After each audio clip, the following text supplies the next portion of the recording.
থেকে শুরু, জাহান্নামের আখড়া বানিয়ে আল্লাহ রাখবে। চিৎকার করে বলেন ঠিক কিনা?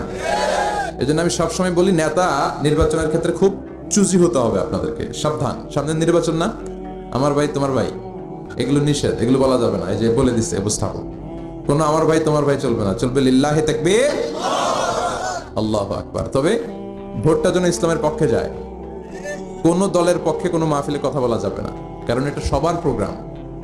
এখানে মুসলিম আসবে, অমুসলিম ভাইরাও আমাদের তাফসীর শোনে না?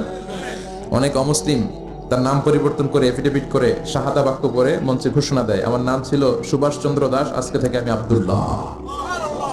এই তাফসীর মাহফিলগুলো এগুলো উইটনেস, আমাদের জন্য সাক্ষী। এজন্য এই প্রোগ্রাম সবার। ইসলাম হচ্ছে সবার, কোরআন হচ্ছে সবার। ইসলাম ধর্ম কি শুধু আমাদের?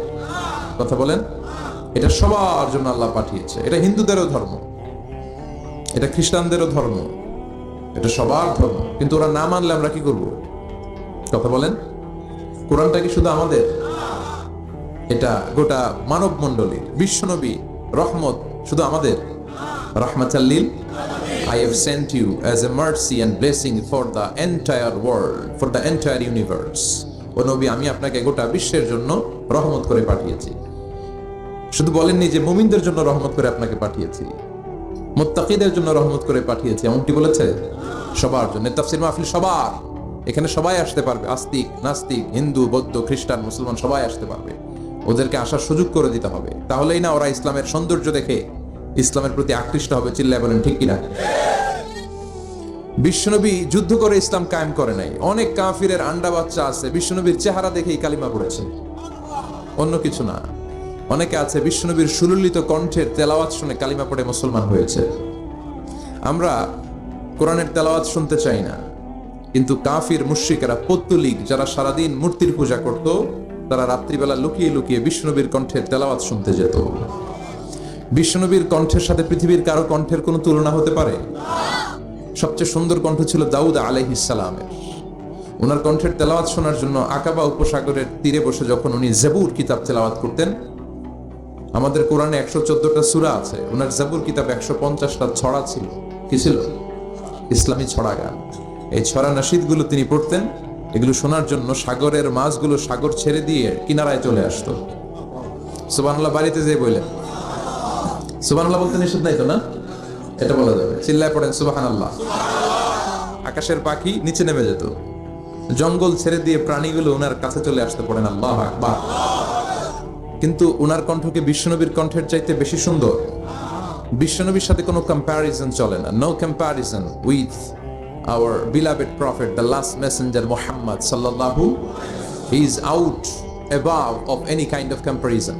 সব ধরনের তুলনার ঊর্ধ্বে তিনি, whether it's the power, fitness, personality, status, আপনি যেটাই বলেন না কেন, শক্তি, সৌন্দর্য, মর্যাদা, যে কোনো দিক থেকে বিশ্বনবী গোটা বিশ্বের সব মানুষ তো দূরের কথা, নবীদেরও সেরা। চিল্লায় বলেন ঠিক কিনা? তো দাউদ আলাইহিস সালামের কণ্ঠ বড় সুন্দর ছিল, কিন্তু বিশ্বনবীর কণ্ঠ তার চাইতে বেশি সুন্দর ছিল। তিনি যখন রাত্রিবেলা কোরআন তেলাওয়াত করতেন, মক্কার সব কাফিরদের নেতারা, মক্কা একটা পার্লামেন্ট বসতো প্রতিদিন। এই পার্লামেন্টের প্রধানমন্ত্রী হচ্ছে আবু জাহাল। মক্কার পার্লামেন্টের প্রাইম মিনিস্টার কে?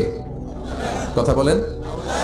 আর ক্যাবিনেট মেম্বারদের মধ্যে ছিল উতবা, শাইবা, ওয়ালিদ ইবনে মুগীরা, আবু সুফিয়ান, এরা ছিল ক্যাবিনেট মিনিস্টার।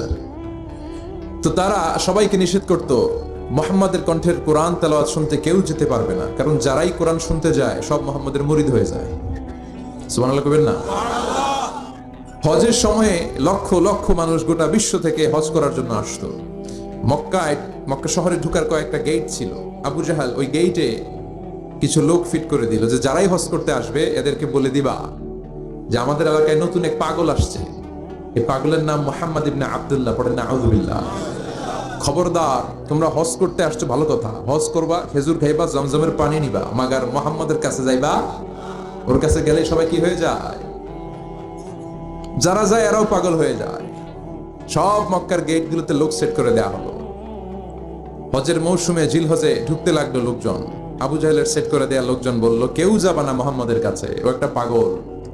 যারা আসতেছিল এরা কেউ কিন্তু বিশ্বনবীর কথা জানতো না। জানতো? ওরা যখন শুনছে একটা পাগল আছে, ওরা মনে মনে কইল, দেখি তো পাগলে কি কর।